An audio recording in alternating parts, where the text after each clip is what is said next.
Bonjour et bienvenue pour cette nouvelle émission en vidéo. Je suis ravi de vous retrouver. Aujourd'hui, nous allons aborder le thème des moulages de Pâques avec donc des cloches que nous allons réaliser avec ce moule. Dans le moule spécial chocolat, nous allons pouvoir réaliser deux cloches entières. C'est pour cela qu'il y a 4 empreintes ici. Donc on va commencer tout de suite par un tempérage. Je vais faire donc cette cloche avec 3 chocolats. On ne va pas se contenter de faire un moulage unique avec un seul chocolat. Donc on va faire 3 tempérages.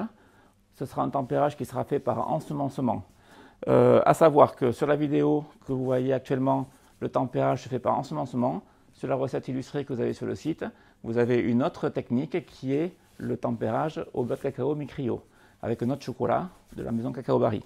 Là, je vais utiliser les chocolats de la maison Valrhona. Alors, j'ai du chocolat Caraïbe, donc chocolat de couverture. Bien sûr, vous ne faites pas ce moulage avec un chocolat acheté en tablette en grande surface, ça ne fonctionnera pas. Même si c'est marqué chocolat pâtissier, il vous faut absolument du chocolat de couverture. Pour faire le tempérage par ensemencement, j'ai divisé mon chocolat en 3 parties. Donc, une partie qui représente 66%, c'est-à-dire les 2 tiers, qui est ici. Et l'autre partie qui est ici, qui représente 1 tiers. Donc quand je dis 3 parties, c'est-à-dire qu'il y a 2 tiers ici et 1 tiers ici. La partie 2 tiers, alors admettons si on part sur 100 grammes, pour faire simple, j'ai 100 grammes dans ce saladier et j'ai 50 grammes ici. Ça me fait 150 grammes au total. J'ai divisé donc le chocolat en 3 parts égales. J'ai mis 2 parts dans un grand saladier, 1 part dans le petit récipient. Je vais faire fondre la grosse part au four micro-ondes, donc par étape de 20 à 30 secondes. Je remue à chaque fois pour éviter que le chocolat ne brûle, car votre four micro-ondes est à puissance maximum. Donc je vais commencer par le faire tout de suite. Et pendant ce temps, je vais hacher le tiers restant au couteau pour en faire des tout petits morceaux. Alors il faut le hacher pour que le chocolat puisse fondre et s'incorporer dans l'autre masse qui est en train de chauffer là. Si je ne le hache pas, d'autant plus qu'avec Valrhona, nous avons des pistoles assez grosses, ben, on n'aura pas le temps de le faire fondre en fait. La masse ne sera pas assez chaude et on n'arrivera pas à obtenir la fonte totale du chocolat. Donc très important, hachez-le. Plus vous le hacherez fin, mieux ça sera. N'oubliez pas votre chocolat dans le four micro-ondes, parce que lui, il tourne, il chauffe. Et je vous ai dit des étapes de 20 à 30 secondes, pas plus. Donc, on va dire qu'on est à peu près à 30 secondes. Je sors mon chocolat, je le mélange et je le remets. Voilà, et on va faire comme ceci jusqu'à ce qu'on obtienne la fonte totale du chocolat. Et pour le chocolat noir, ici on est avec un chocolat noir dans le chocolat Caraïbe, il ne faudra pas dépasser la température de 50 degrés. Il faut être entre 45 et 50 degrés. Ça, c'est très important. Ces températures varient, changent d'un chocolat à l'autre. Tout à l'heure, on fera du chocolat au lait, la température sera différente. Et on fera également du chocolat blanc, la température sera également différente. Donc, voilà, je ressors mon chocolat. Donc, il fond progressivement. Je le mélange avant de le repasser au four, jusqu'à ce que j'obtienne donc sa fonte totale. Alors pour vérifier les températures, je vais utiliser un thermomètre à visée laser, qui est le thermomètre le plus adapté, c'est-à-dire qu'il prend la température en surface. Pas besoin d'immerger une sonde dans le chocolat, donc c'est moins salissant, c'est plus rapide. Une sonde électronique mettra quelques secondes à vous donner la mesure, tandis qu'avec ce thermomètre-là, j'ai vraiment le résultat immédiat.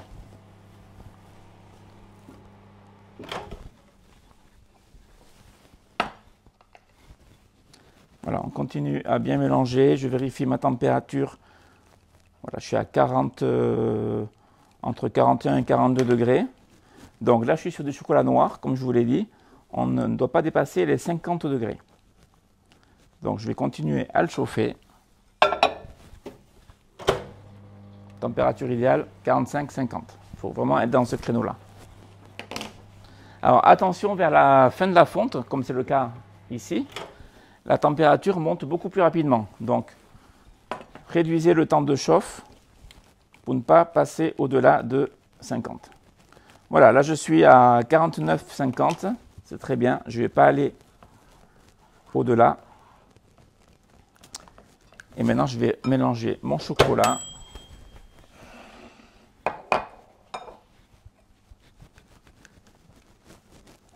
Pour être sûr que tout soit entièrement fondu.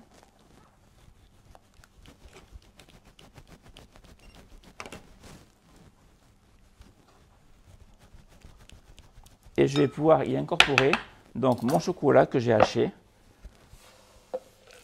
Et il faudra qu'il fonde ce chocolat par la chaleur donc, que j'ai obtenue dans mon saladier ici, qui est de 50 degrés.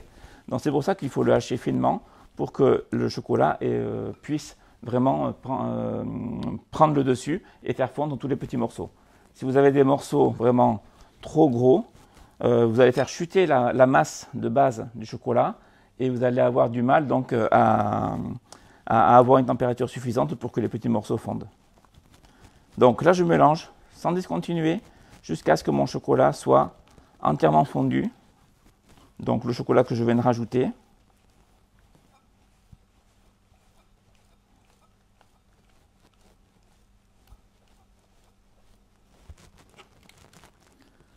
Voilà, je suis déjà à 38,5 degrés. Vous voyez, la température chute assez rapidement et mon chocolat n'est pas encore entièrement fondu. Donc j'insiste vraiment sur ce point-là. Vous hachez votre chocolat quand même finement. Si vous employez du chocolat d'une autre marque en pistole, vous allez avoir des pistoles plus petites. Il faut quand même le hacher pour y arriver.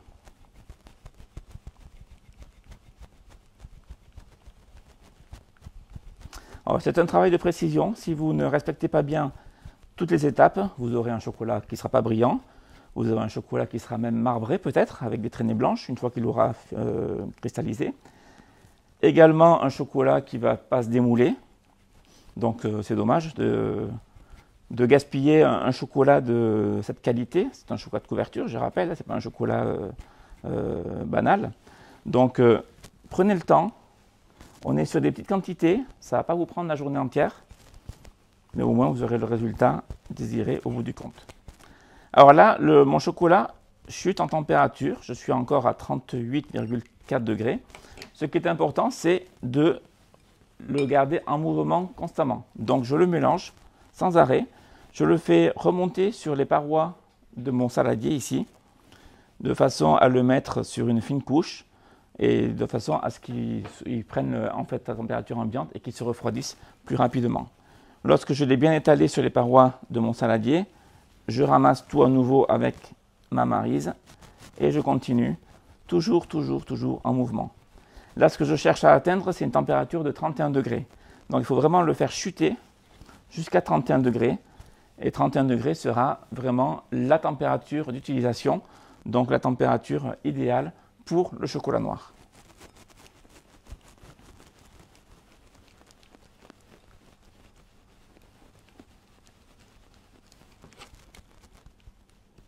Alors, je suis à 37,6. Ça descend progressivement. Il faut être patient. Alors, une petite technique pour aller plus vite. Ça, c'est vraiment si on est pressé. Vous prenez un récipient d'eau froide. Quand je dis d'eau froide, c'est de l'eau à température ambiante, et bien sûr, ce n'est pas de l'eau qui sort du frigo. Et vous pouvez tremper le dessous de votre récipient dans l'eau pendant quelques secondes. Alors attention, vous n'allez pas ne pas faire rentrer de l'eau dans le chocolat. Le chocolat et l'eau ne sont pas du tout amis. Donc si vous faites rentrer de l'eau dans le chocolat, vous allez faire cristalliser votre chocolat par anticipation et vous allez obtenir rien de bon. Il faudra tout recommencer de zéro. Donc vous voyez, j'ai trempé le dessous de mon saladier pendant quelques secondes, pas pendant 2 minutes, on le met entre 5 et 10 secondes et on le ressort, on l'essuie bien pour éviter bien sûr l'accident de l'eau qui rentre dans le chocolat. Et ensuite, on continue à mélanger le chocolat. Là, je suis passé à 34,2 degrés, vous voyez, j'ai gagné presque 3 degrés en quelques secondes. Et là, je continue donc à mélanger mon chocolat jusqu'à ce que j'atteigne les 31 degrés.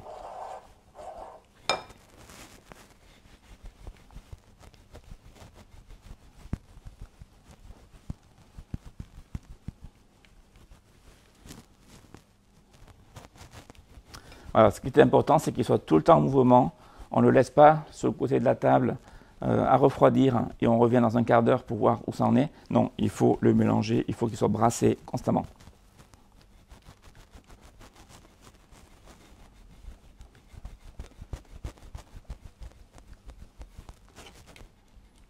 Voilà, je suis à 32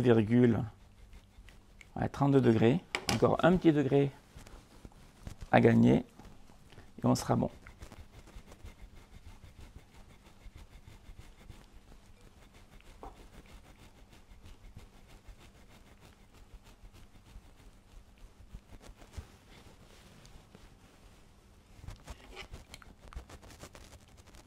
« 31,7 ». Alors lorsqu'on sera à 31 degrés, il faudra travailler ce chocolat de suite. Alors si vous avez une grosse quantité, il vous faudra vous munir on appelle ça une tempéreuse, une trempeuse ou une tempéreuse.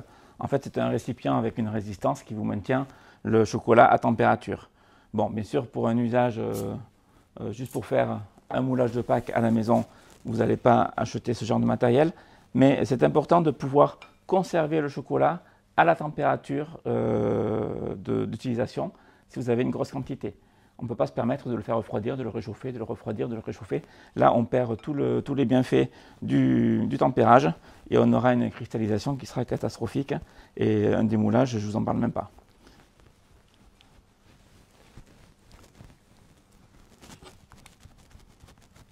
Voilà, 31 degrés, ils sont atteints. Donc, maintenant, je vais prendre une poche à douille avec le support à poche. Je vais verser donc mon chocolat à l'intérieur et je vais commencer à faire le moulage. Donc le moulage dans mon moule cloche. Alors bien sûr, vous pouvez utiliser le moule de votre choix. Il n'y a pas la technique restera la même.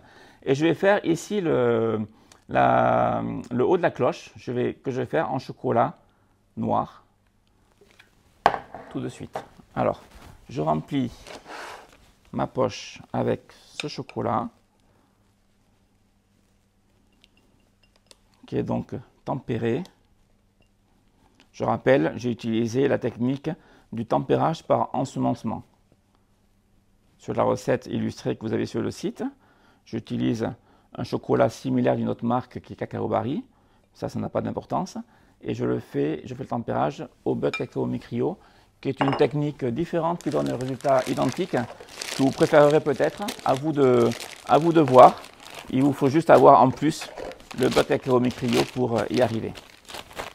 Donc voilà, mon chocolat est dans la poche. Je vais y faire un nœud pour être sûr que mon chocolat ne s'échappe pas.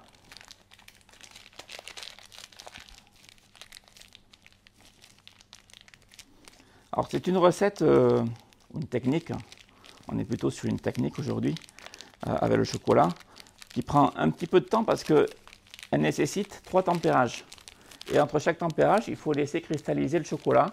Donc il faut travailler de préférence dans une pièce fraîche. Quand je parle de pièce fraîche, c'est une pièce à environ 18 degrés, de façon à ce que le chocolat puisse bien réagir. Si vous travaillez dans une pièce qui est trop chaude, soit parce qu'elle est chauffée, soit parce on pourrait être en été. Là, on travaille sur Pâques, donc on n'est pas en été, mais vous pourriez faire du tempérage en été. Attention, il faut que votre pièce soit climatisée pour avoir un bon résultat. Donc voilà, j'ai mon chocolat qui est dans la poche. Je vais faire un tout petit trou au bout de la poche. Alors, vraiment un tout petit qui doit faire 2 mm de diamètre environ. C'est vraiment pour pouvoir doser le débit.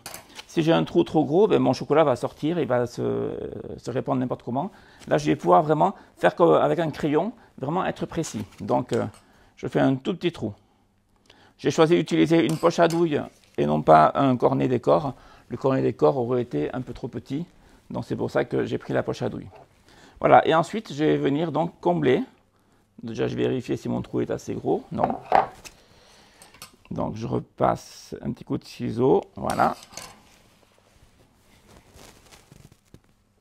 Parfait. Et là, je vais venir donc combler la partie haute de ma cloche ici. En allant bien partout. Alors je ne cherche pas à remplir l'intégralité de la cavité, je cherche juste à remplir le fond du moule. Ensuite, le restant de la cavité, de l'empreinte, va se remplir avec le chocolat qu'on mettra en finalité, qui fera le corps de la cloche, qui sera du chocolat au lait. Voilà. Alors, je peux descendre un tout petit peu. J'essaye de montrer à la caméra de façon à ce que vous puissiez bien vous rendre compte. Voilà. Si je mets trop de chocolat, de toute façon, il y aura des coulures qui vont descendre à l'intérieur du corps de la cloche, et ce n'est pas le but. Alors je fais en sorte de venir sur vraiment tout le bord, vraiment jusqu'au bord de l'empreinte, pour qu'au démoulage, le chocolat noir soit présent partout. Et je me sers donc du bout de ma poche pour vraiment aller sur toute l'empreinte. Voilà. Quand j'en ai fait une, je vous montre ici en gros plan. Je vais faire donc les 4 autres, enfin les 3 autres. Puisqu'ici on est sur un moule 4 empreintes qui nous permet de faire 2 cloches au final. Voilà, c'est un travail de patience.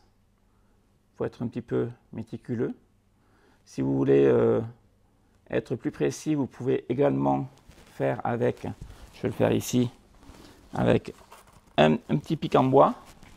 Et là, vous pouvez vraiment venir amener le chocolat dans toutes les parties, dans tous les petits recoins, de façon à être sûr que votre chocolat est bien réparti partout. Bon, ici, là, le moule ne présente pas assez de détails pour pouvoir appliquer la technique du pic en bois, mais sachez que c'est une technique qui peut être utilisée. Voilà, donc là, je remplis bien partout, comme ceci.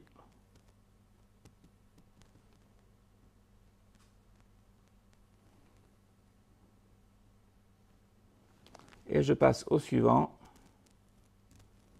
Alors, ce qu'on peut faire également, c'est mettre une grande partie de chocolat, par exemple, au milieu, comme ceci.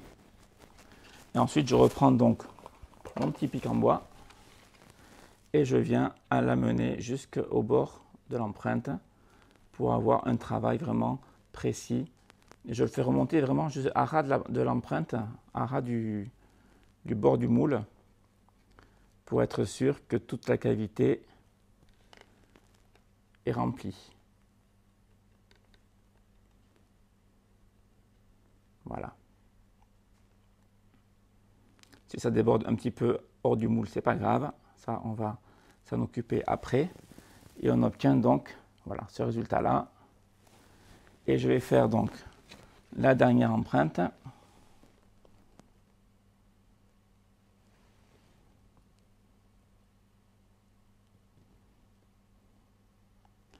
Voilà, donc il me reste du chocolat noir. Évidemment, je ne peux pas tempérer la quantité exacte de chocolat qu'il me faut pour réaliser cette pièce en chocolat aujourd'hui. Donc le chocolat, bien sûr, vous ne le jetez pas. Vous le gardez soit dans la poche, il va se cristalliser tout seul, soit vous le mettez dans un petit récipient. Vous pouvez le refaire fondre, le retempérer sans aucun problème et le réutiliser pour une utilisation ultérieure. Ou alors, sinon, vous pouvez vous en servir lors d'une préparation au chocolat, une pâtisserie par exemple, un entremets que vous pourriez réaliser à la maison. Voilà, donc je veille à bien remplir toute la cavité, comme ceci, tout simplement. Je repasse partout, je vérifie que tout soit bien comblé.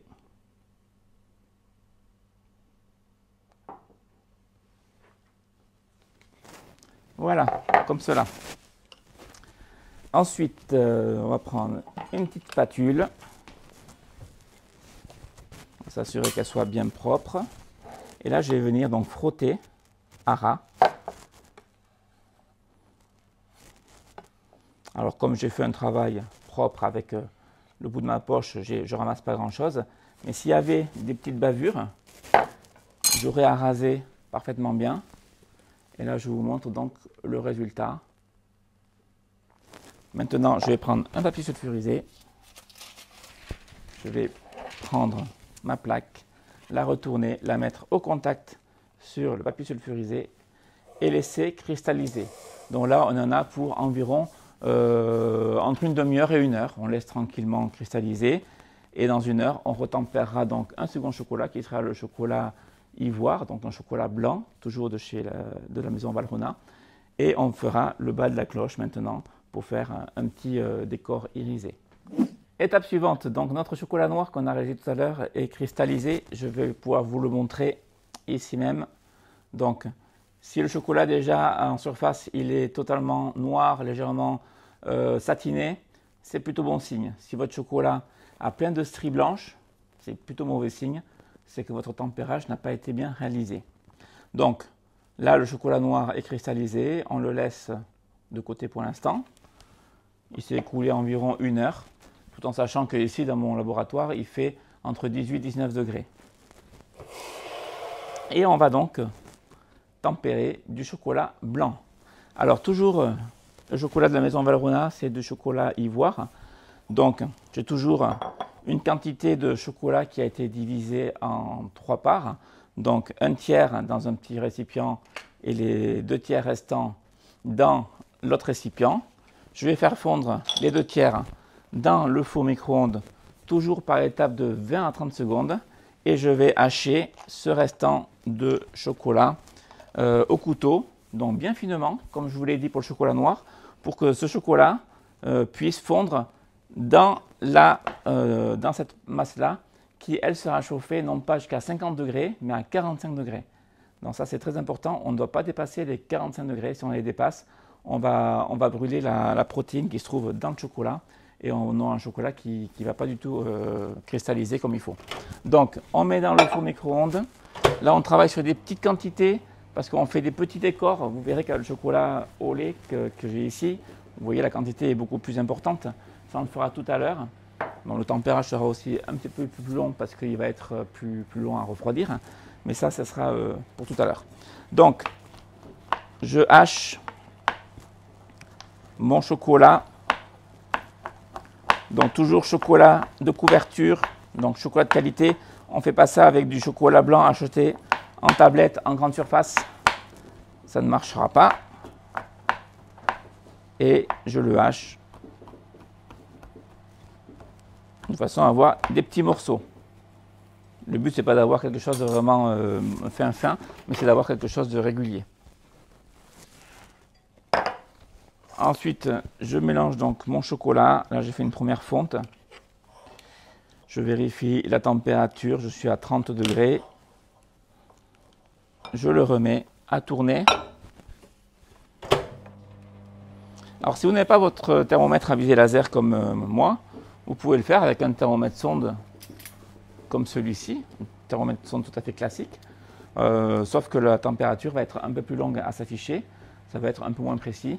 Donc, c'est un bon investissement si vous voulez vous équiper et faire du chocolat plus régulièrement à la maison. C'est à vous de voir. Voilà, je continue mon mélange. Donc, avant de mesurer la température, je mélange bien de façon à bien homogénéiser la masse.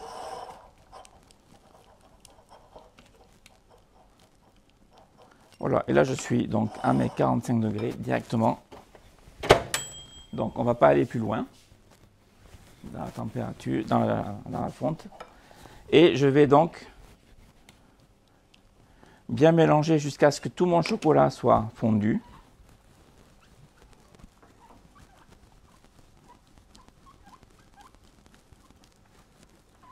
Et rajouter donc mon chocolat haché pour faire chuter la température. Voilà, je vais tous les petits morceaux. Et là, donc, je poursuis le mélange. Je rappelle, le chocolat doit être tout le temps en mouvement. On ne laisse pas sur le côté de la table refroidir pendant quelques minutes et on revient dessus, non. Et avec la maryse, je viens écraser en fait les morceaux de chocolat que je viens de rajouter, de façon à ce que ceux-ci se fondent plus rapidement. Alors là, j'ai une quantité de chocolat un petit peu inférieure au chocolat noir que j'ai fait tout à l'heure, parce qu'on va vraiment en mettre très très peu. Mais pour ce qui est des quantités, vous avez tout sur la recette écrite, donc vous trouverez le lien dans la description de la vidéo. Voilà, mon chocolat est quasiment fondu. Donc déjà, ça c'était la première chose à atteindre, la fonte totale du chocolat haché. Et maintenant, on continue à mélanger. Voilà, je suis à 39,6 degrés. Donc j'ai perdu entre 5 et 6 degrés rien que par le fait d'avoir ajouté mon chocolat haché. Et là, je veux atteindre une température donc inférieure à 30 degrés. Pour le chocolat noir, rappelez-vous, c'était 31 degrés qui était la température idéale d'utilisation. Là, la température idéale d'utilisation pour le chocolat blanc, ça va être du 28-29 degrés.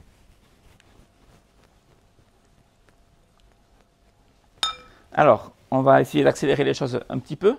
On va pratiquer la méthode qu'on a utilisée tout à l'heure avec le récipient rempli d'eau froide tempérée, attention. Et je vais tremper donc le dessous de mon bol, en veillant bien sûr de ne pas faire entrer ne serait-ce qu'une goutte d'eau dans mon chocolat. Donc je suis très précautionneux quand je mélange. Voilà, je laisse environ 10 secondes. Je le ressors, je l'essuie bien pour éviter bien sûr l'accident et de devoir tout recommencer. Et là, je continue à mélanger.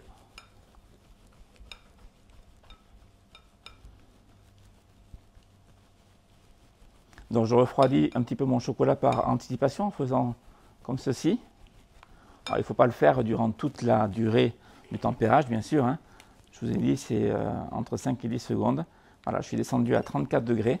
Donc j'ai gagné pas loin de 5 degrés. Et je continue. On va faire avec la méthode normale en mélangeant, en faisant remonter le chocolat sur les bords, puis en le ramassant avec la maryse. Et on continue ainsi de suite pour voir si mon chocolat chute. S'il tarde un peu à chuter en température, je vais refaire un bain, tremper mon saladier dans l'eau tempérée, juste pour refroidir un petit peu plus rapidement le chocolat.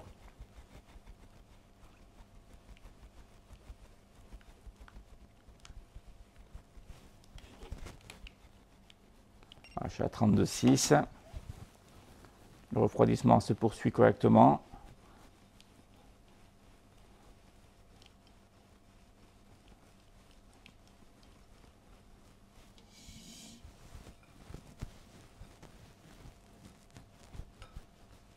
Voilà, je le fais bien monter sur les bords. Pour ça, il faut prendre un saladier suffisamment grand, pas trop grand non plus. Il faut faire en rapport avec la quantité de chocolat qu'on a dans le saladier. Et là, je ramasse. Alors bien sûr, c'est vers la fin que c'est le plus long. La température chute moins rapidement.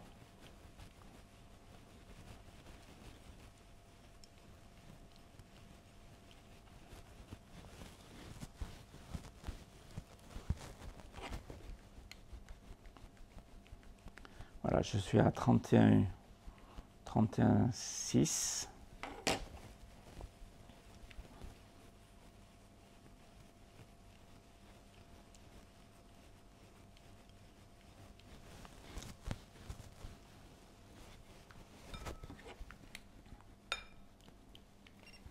Je vais faire un petit trempage de quelques secondes.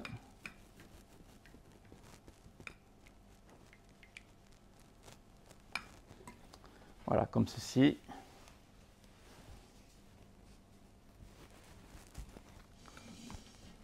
Et je continue à bien le mélanger.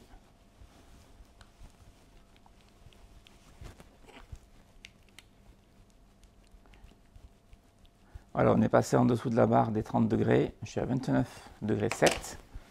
On va encore poursuivre un tout petit peu ce refroidissement en mélangeant sans arrêt mon chocolat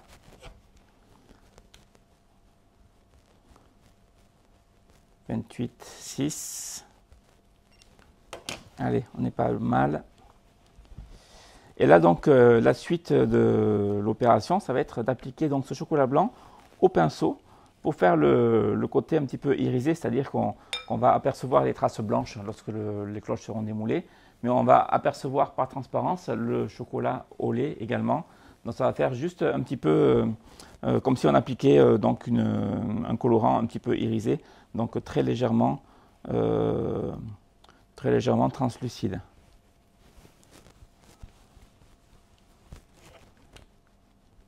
Voilà, je suis à 28,3 degrés. Donc, j'arrête de mélanger. Par contre, je l'utilise tout de suite. Si vous aviez utilisé une grosse quantité de chocolat pour faire, admettons, un œuf de Pâques de grosse dimension, et vous avez tempéré 1 kg ou 2 kg de chocolat, ça peut arriver, là, il va falloir vraiment conserver votre chocolat à cette température-là durant tout le temps de travail. Là, pour le travail que j'ai à faire aujourd'hui, je vais pouvoir faire comme ceci sans utiliser de contenant chauffant. Donc là, je prends un petit pinceau qui va me servir à venir appliquer mon chocolat et je vais venir l'appliquer sur la partie basse de la cloche, c'est-à-dire ici, dans la partie la plus large, et je vais le faire donc sur les 4 empreintes. Alors là, c'est un travail de peinture, hein, c'est pas compliqué. Il y a des stries sur le bas de la cloche. En fait, c'est la forme du moule qui est comme ça. Et je vais jusqu'à la première strie, donc celle du haut en fait, et je vais jusqu'au fond de la cloche. Tant pis si on déborde un petit peu sur le moule, en dehors de l'empreinte, ça c'est pas très grave. On ajustera ça tout à l'heure. Voilà, et on prend le temps. Et comme je vous le disais, la couche reste très fine, c'est-à-dire que je peux voir la lumière à travers, pratiquement, si je me mets face à une lumière puissante. Et voilà, j'essaie d'obtenir donc ce résultat-là que je vous montre ici à la caméra. Ici.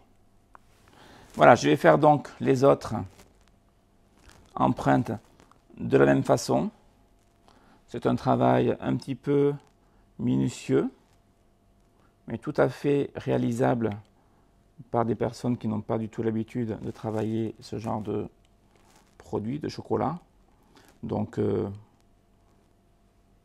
un peu de patience et vous y arriverez très bien. Et vous aurez surtout la satisfaction d'avoir fait votre moulage de Pâques vraiment vous-même. Alors bien sûr, l'acheter en chocolaterie, c'est bien, mais le faire soi-même, c'est mieux. Surtout si vous l'offrez à la famille, aux enfants. Voilà. Alors, je continue avec la troisième empreinte.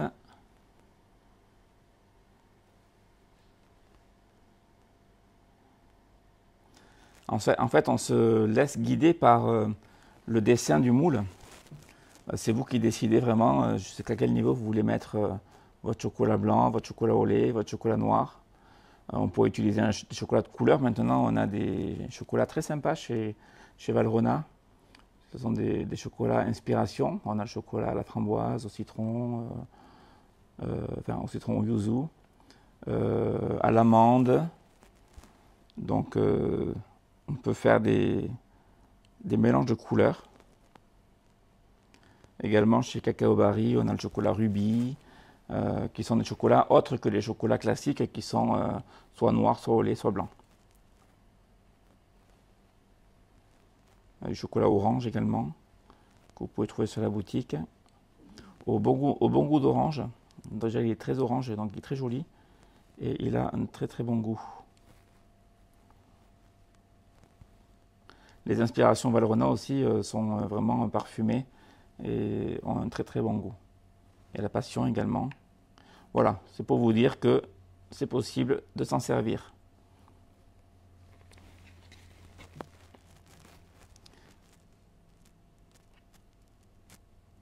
Donc je prends le temps d'aller jusqu'à la bordure que je me suis fixée.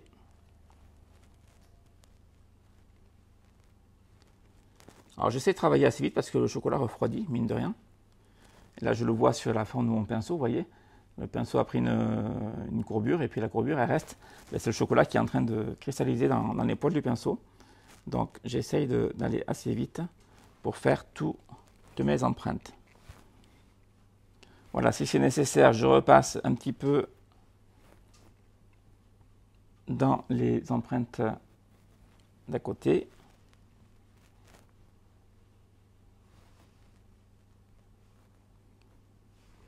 Et voilà. Donc voilà le résultat que l'on obtient, qui est relativement subtil à l'image. Là, on va laisser donc cristalliser à nouveau. Alors là, c'est relativement fin, donc pendant une petite demi-heure. Donc je le remets à l'envers sur mon papier sulfurisé et je le laisse donc cristalliser. Le chocolat blanc qui reste, vous ne le jetez pas, vous l'utiliserez pour un entremets, pour refaire un moulage. Bien sûr, il faudra recommencer le tempérage de 0 si vous le laissez cristalliser entièrement avant de le réutiliser. Donc, on va laisser cristalliser le chocolat blanc et puis on se retrouve dans un petit moment pour faire donc le tempérage du chocolat au lait, chocolat Jivara qu'on va utiliser cette fois, et faire terminer en fait notre cloche, vraiment la remplir de chocolat au lait et laisser cristalliser une dernière fois, et ensuite ça sera le démoulage et l'assemblage. Bien, étape suivante, donc on va tempérer encore du chocolat. Cette fois, on sera du chocolat au lait Jivara, et on reste sur un tempérage par ensemencement. Donc toujours un dosage 2 tiers, 1 tiers de chocolat. Donc ça veut dire que ici j'ai 2 fois plus de chocolat qu'ici. Et je vais faire fondre donc la plus grosse partie, la plus grosse masse au four micro-ondes par étape de 20 à 30 secondes. Bon là, le temps de fonte sera un petit peu plus long qu'avec le chocolat au lait et le chocolat noir, parce que j'ai une quantité supérieure. Et le tiers restant, eh bien, on va le hacher, bien sûr, toujours pareil, au couteau, pour faire toujours donc ce tempérage par ensemencement. Et là, je prends vraiment soin de faire des tout petits morceaux. Je prends même presque le temps de hacher mes pistoles une à une, et non pas en vrac tout ensemble, pour vraiment avoir quelque chose de bien fin. C'est important pour obtenir un bon tempérage et surtout obtenir la fonte totale de mon chocolat que je rajoute dans la masse fondue.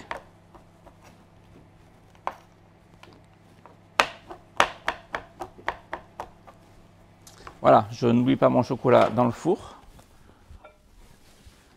Donc je répète, je suis toujours dans un four micro-ondes à puissance maximum. Ça c'est important. Et je cherche à atteindre ici une température de 45 degrés. C'est identique au chocolat blanc, du moins pour la première température, c'est-à-dire la température de fonte. Il ne faudra pas dépasser donc les 45 degrés. Donc je mélange, je remets dans le four et c'est reparti pour quelques dizaines de secondes.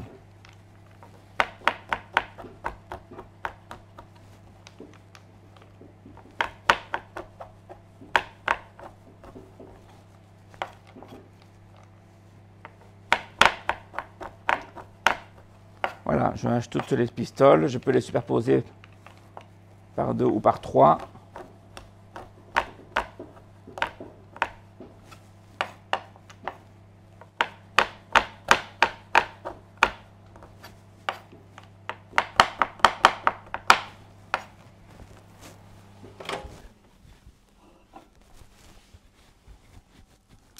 Donc la fonte du chocolat se passe bien. Je mélange à nouveau. Je contrôle vite fait sa température. Voilà, il est à 37 degrés. Donc je suis pas loin du but à atteindre. Donc là, je vais commencer à être un peu plus prudent par rapport au temps de fonte pour ne pas dépasser les 45 degrés, donc qui est vraiment la température butoir.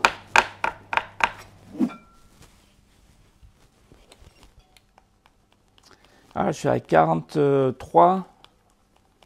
Alors je mélange pour vraiment bien homogénéiser la température dans mon récipient et je mesure.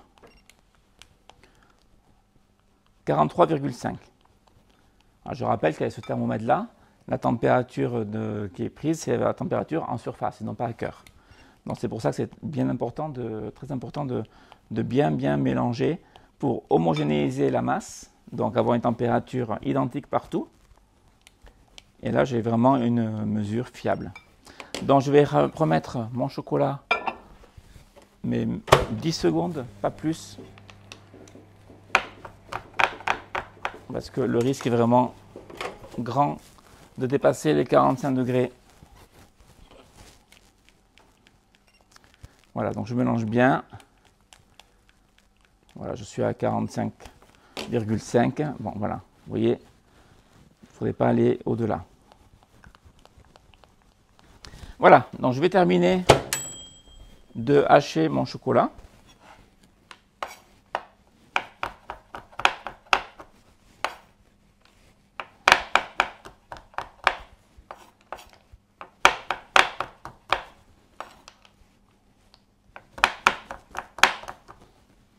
Je mélange mon chocolat fondu également, car il faudrait le mélanger sans discontinuer. Mais bon, je manque de bras, donc on alterne.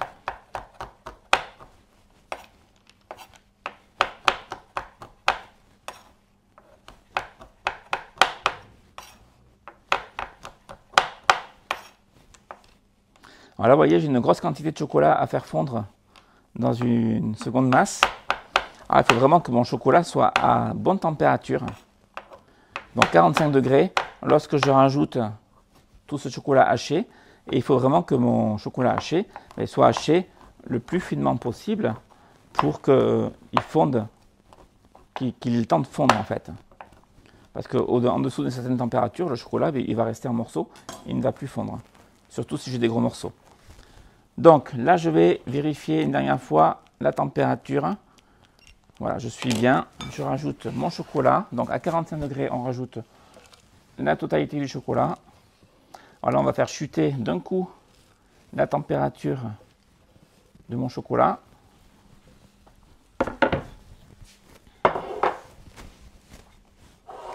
Ce qui est normal. Et il faut qu'avec les 45 degrés qu'on a obtenus par la fonte, tout le chocolat que je viens de rajouter fonde. Alors là, je vais mélanger avec ma maryse sans arrêt. J'hésite pas à écraser le chocolat sur les bords de façon à ce que les morceaux soient écrasés par la partie en caoutchouc et qu'on puisse donc accélérer un petit peu en quelque sorte la fonte. Je ramasse tout et je continue sans arrêt. Voilà, je suis descendu de 45, vous voyez, je suis à 32,7 degrés. Je suis descendu très bas. Donc je continue ce mélange surtout. Jusqu'à ce que mon chocolat soit entièrement fondu.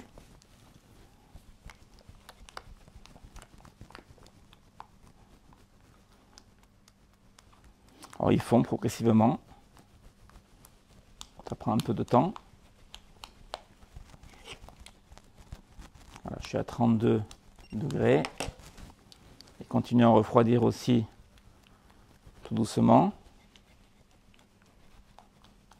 Voilà, et là j'écrase bien les morceaux qui restent sur le fond du récipient ou sur le bord du récipient pour accélérer un petit peu cette fonte.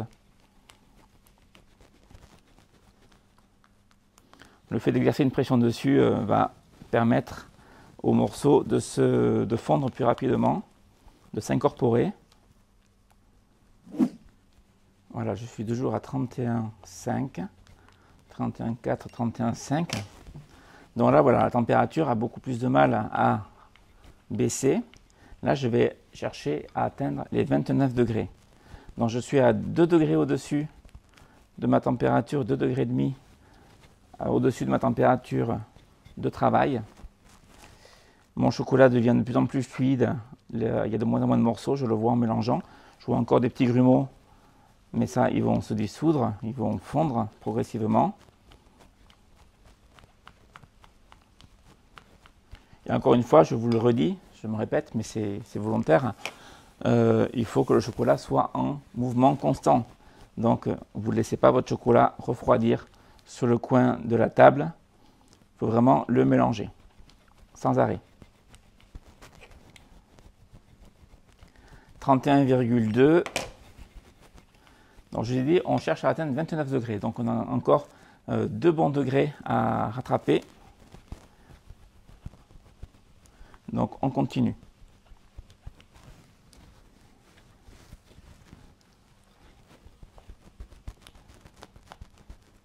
Alors, si par cas, à ce stade de la recette, là, ce n'est pas le cas, mais ça pourrait vous arriver à la maison, vous avez encore des gros morceaux de chocolat dans votre récipient et vous n'arrivez pas à les dissoudre. Comment faire? Alors, il y a une solution qui fonctionne bien, c'est d'utiliser un décapeur thermique. Alors, bien sûr, vous n'avez pas tout ça à la maison, c'est pour ça que c'est important de bien hacher votre chocolat, bien fin, pour ne pas avoir ce problème-là. Le décapeur thermique, c'est ça. Donc, c'est un pistolet qui permet en bricolage de décaper en fait, la peinture sur des murs, sur des portes en bois par exemple. Et vous chauffez votre récipient par le dessous. Vous mettez votre décapeur thermique posé sur le plan de travail comme ceci, en marche, et vous passez votre récipient comme ceci dessus. Vous pouvez également chauffer par dessus.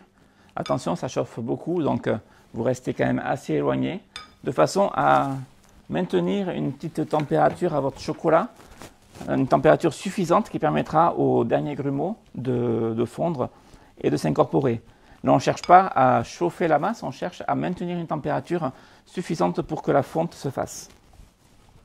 Et dès qu'on a obtenu quelque chose qui est parfaitement homogène, il n'y a plus du tout de grumeaux, là, on arrête avec le décapeur thermique et puis on continue à mélanger jusqu'à ce qu'on obtienne la température donc recherchée.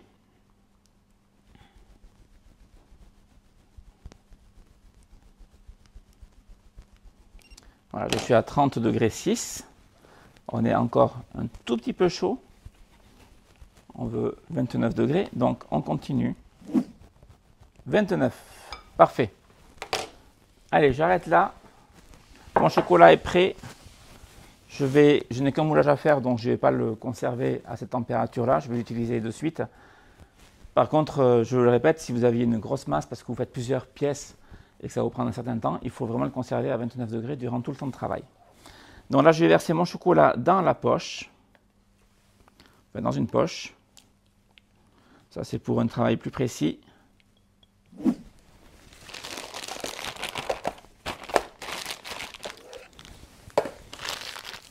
Voilà. Et donc, je vais récupérer mon moule.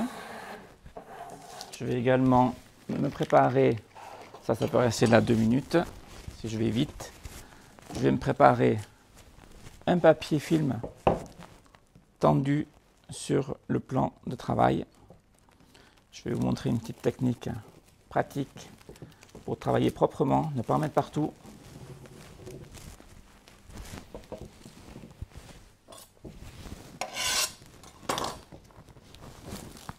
Voilà, et je remets une seconde couche pour avoir un papier film quand même solide, l'une sur l'autre. Comme ceci, bien à plat.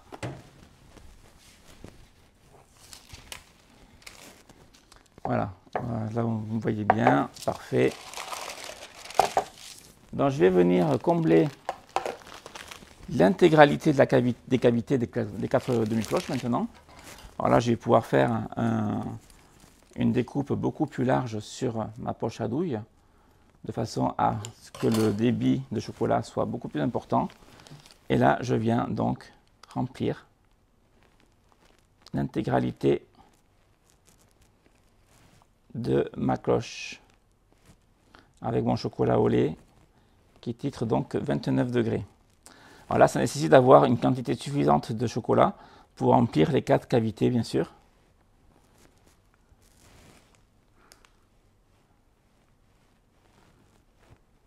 Voilà, si ça déborde un petit peu sur le moule, c'est pas très grave. Ce qui est important, c'est de remplir bien toute la cavité,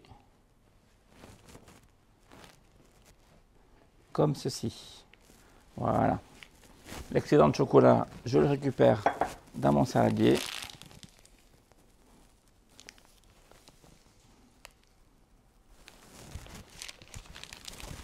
Comme ceci. Ensuite, je prends une spatule de chocolat à chocolat. Je viens taper sur mon moule, comme ceci, pour que mon chocolat se répande vraiment bien dans l'empreinte et en fait que les bulles d'air éventuelles qu'il pourrait y avoir au fond remontent. Alors je tape sur les 4 côtés, j'aurai un bien meilleur résultat. Je ne sais pas si on les voit, ici une bulle, ici aussi, ici il y en avait une. Alors les bulles remontent, ça évitera d'avoir une cloche avec une cloque, une bulle d'air en fait en surface. Hein. Et je tape aussi pour que mon chocolat se répande bien sur toute l'empreinte, que ça aille vraiment jusqu'au bord.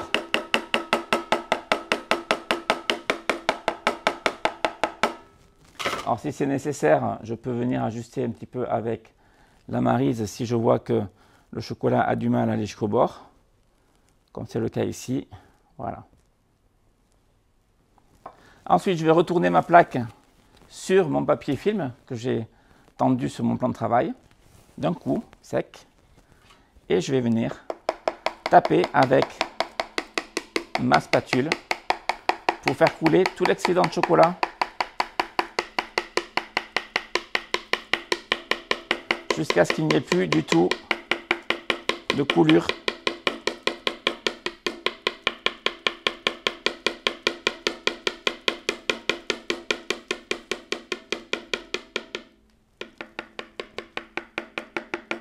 Voilà, et là je viens ensuite racler le dessous pour bien lisser.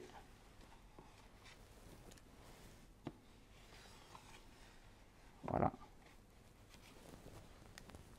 Et là je viens positionner donc mes cloches sur le papier ici et je laisse cristalliser. Selon l'épaisseur de chocolat que j'aurai obtenue, on peut faire une seconde passe pour avoir donc une seconde couche de chocolat pour vraiment solidifier le moulage. Ça dépend vraiment de l'épaisseur de la taille en fait de la pièce. Si vous faites un très gros œuf de Pâques, il vous faudra 3 voire 4 couches pour avoir de la solidité. Sur des petites pièces comme ça, on peut se contenter d'une couche. Ça dépend vraiment de la fluidité de votre chocolat que vous utilisez. Voilà, donc on laisse cristalliser et puis on se retrouve dans un moment lorsque ça sera pris. Il faut compter quand même environ entre 1 heure et 2 pour être bien tranquille pour obtenir un démoulage parfait. A tout à l'heure. Donc voilà, notre chocolat a eu le temps de bien cristalliser. Donc je l'ai laissé minimum 2 heures. Vous pouvez même le faire la veille et le laisser toute la nuit cristalliser tranquillement. Ça ne sera que mieux. Pensez surtout à laisser cristalliser dans une pièce fraîche. Donc quand je dis fraîche, c'est 18 degrés, 18-19 degrés. Et si vous avez fait un bon tempérage, vous aurez un démoulage très facile. Donc là, on va voir ce que ça donne. Ah ben déjà, regardez, on a déjà une pièce qui s'est démoulée sans forcer dessus. Donc je vais la repositionner dans son moule parce que j'ai un petit travail à faire avant que celle-ci soit extraite. Je vais donc bien araser les bords. Alors je prends une spatule triangle, soit une spatule triangle, soit une spatule à chocolat comme ceci. Et je viens bien araser les bords pour avoir quelque chose de net.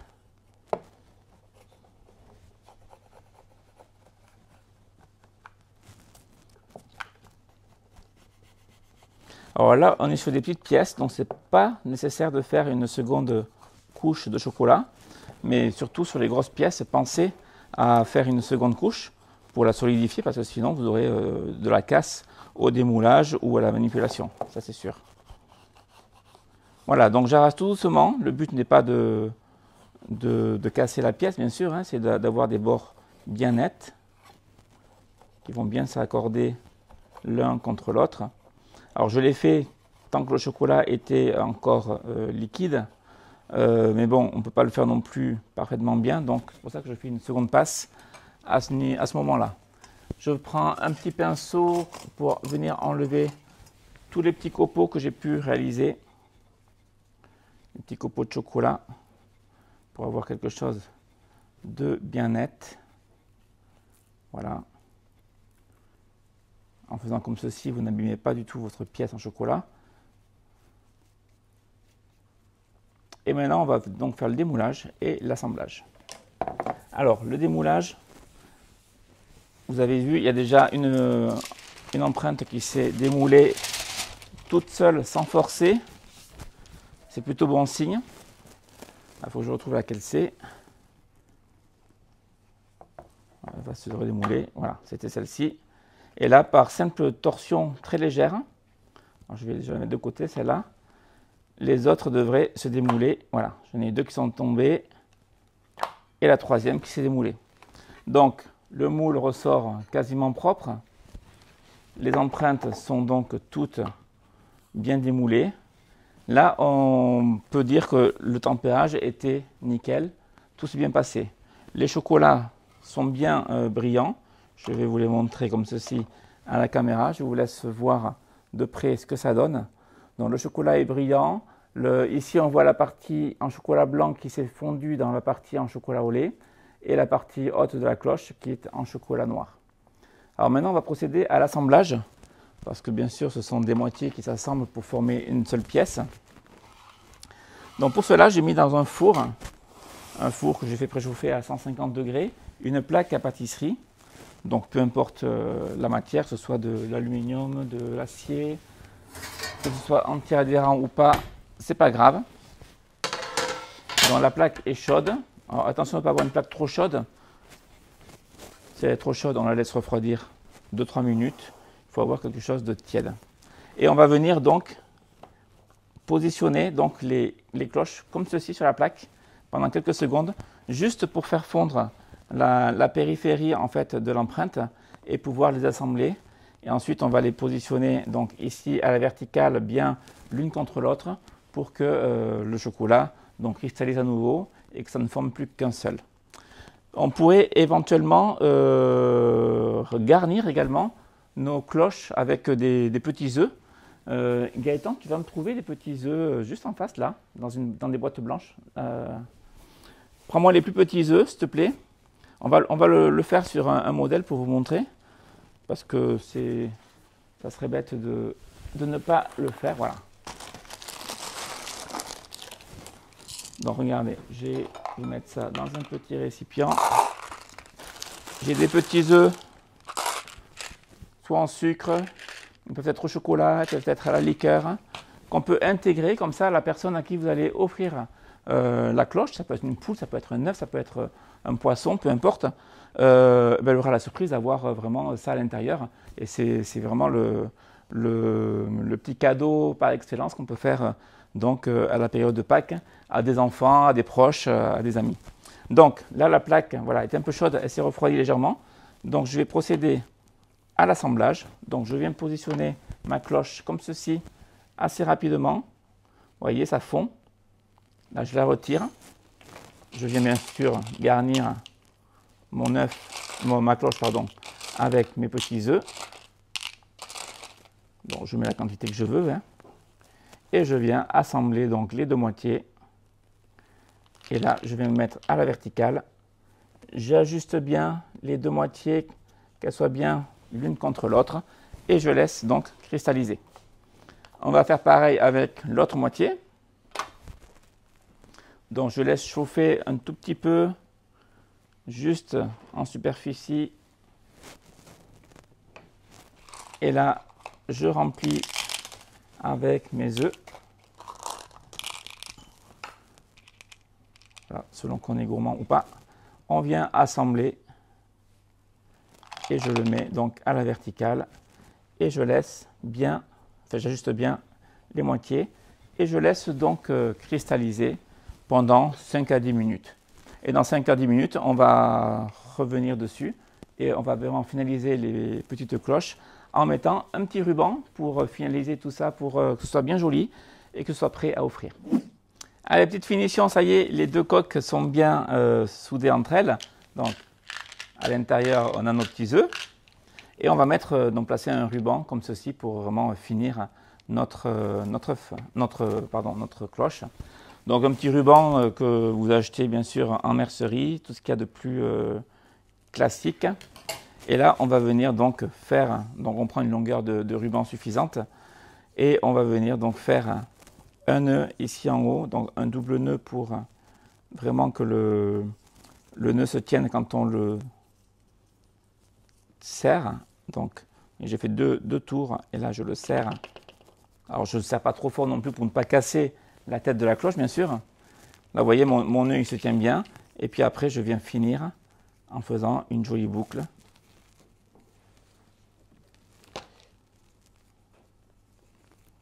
Voilà, et là après on ajuste en resserrant le nœud pour ne pas qu'il soit trop volumineux, trop visible. Enfin, il faut que ce soit visible, mais pas trop dominant. Comme ceci. Et on vient couper donc le ruban qui est en trop.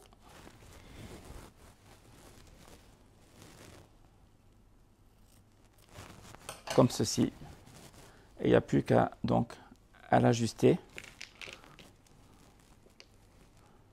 et à faire donc les boucles bien gonflantes, que ce soit bien joli. Voilà, on obtient donc ceci. Donc maintenant il n'y a plus qu'à les mettre sur un petit plat de service si vous les offrez de suite. Mais sinon vous n'aurez plus qu'à les mettre dans des petits paquets prêts à être offerts. Et voilà donc les cloches de Pâques. Je vous montre un petit peu ce que ça donne de face. Donc à réaliser à la maison. Alors bien sûr, ici je suis parti sur une recette un petit peu compliquée dans le sens où on a tempéré 3 chocolats. Mais si vous voulez vous faciliter la tâche, vous pouvez faire avec un seul chocolat. Vous choisissez que le chocolat blanc, que le chocolat au lait ou que le chocolat noir. Et vous remplissez directement la cavité de votre moule avec tout ce chocolat. Et en fait, vous arrivez au stade où on l'a réalisé ici pour le chocolat au lait. Et vous faites directement et vous aurez donc un chocolat qui sera, une cloche qui sera en chocolat uni, donc un seul chocolat. Mais bon, c'est déjà bien. Et lorsque vous aurez réussi à réaliser vos moulages de cette façon-là, vous pourrez vous amuser et faire avec différents chocolats pour obtenir ce genre de résultat. Voilà, c'est fini pour aujourd'hui. Donc on se retrouve très bientôt pour une nouvelle vidéo. Et je vous souhaite à tous de très joyeuses fêtes de Pâques et à très bientôt. Au revoir.